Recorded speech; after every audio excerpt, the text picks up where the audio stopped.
2 months after Israel closed all crossings to the Gaza Strip, there are warnings that mass starvation could be imminent. The UN's World Food Programme and Unrwa, the Agency for Palestinian Refugees, say they've used up all their food stocks and there's little left to buy. A few dozen remaining food kitchens are the only source of a daily meal for hundreds of thousands of people. Let's speak to our Middle East correspondent, Yolande now. These warnings are dire, Yolande.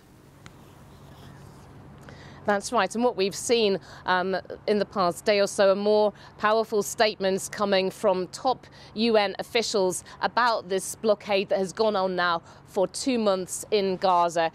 You had the emergency director of the World Health Organization saying that what was unfolding was an abomination. He said if we don't do something about it, we're complicit in what is happening. And then you had the UN's humanitarian chief saying this was a cruel and collective punishment of Palestinians. And he said that, quite simply, blocking aid kills. Now, Israel has previously denied that there is a hunger crisis in Gaza, and it's just not clear at the moment when aid will be allowed back in. A hot meal is hard to come by in Gaza, but for needy families in the south, a delivery is on its way. Today's dish is kosheri, made with lentils, rice and a tomato sauce, cooked in a community kitchen by American Near East Refugee Aid. This will feed about 6,000 people.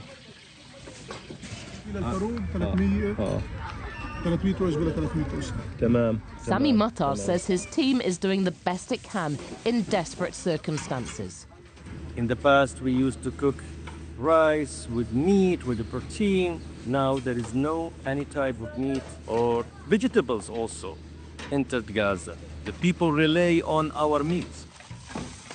Israel blocked all goods to Gaza 2 months ago and then resumed its military offensive, saying this was to pressure Hamas into releasing hostages. Food stockpiled during the ceasefire at the start of this year has all but run out. We used to receive more than 100 trucks every week. And now we don't have anything in our warehouse. There is no food parcel, no flour bags.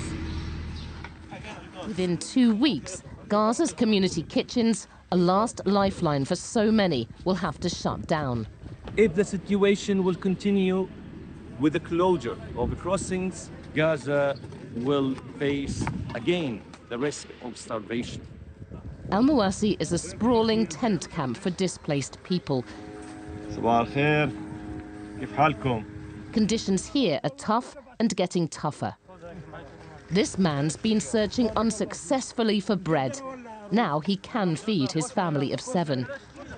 Others are also thankful for the handouts.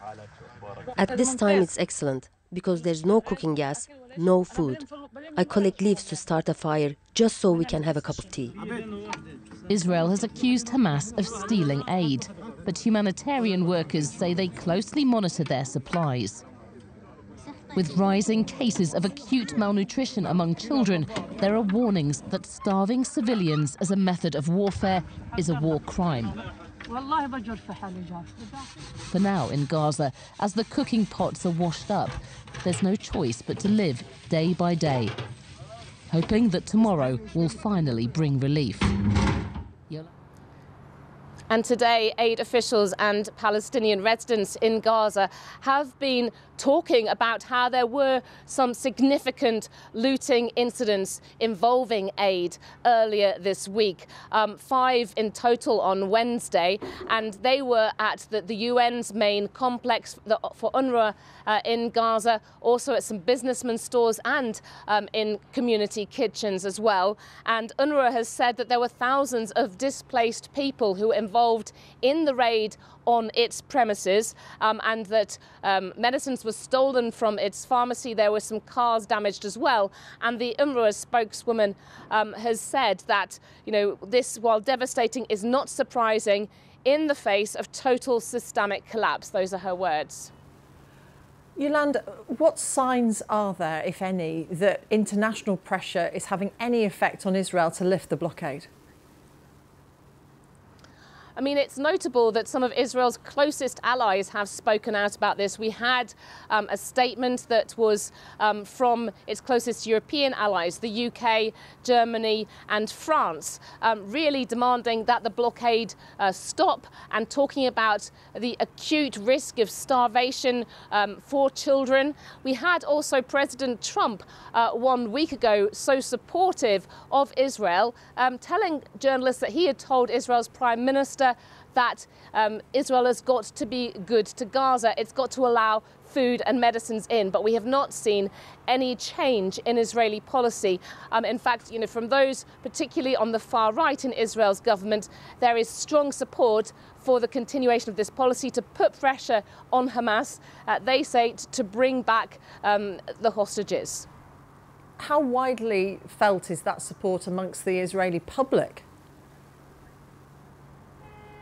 I mean, you start to see now a very mixed response among the Israeli public, where certainly in recent polls we saw a lot of support for a ceasefire that would prioritise bringing back the remaining hostages held by Hamas in Gaza. It's thought that up to 24 of those are still alive. And, the reason Israel has said that it's holding off from ending the war in accordance with what Hamas has been demanding is it says its military goal is to dismantle Hamas in terms of its military and governing capabilities, to remove it as a threat to Israel.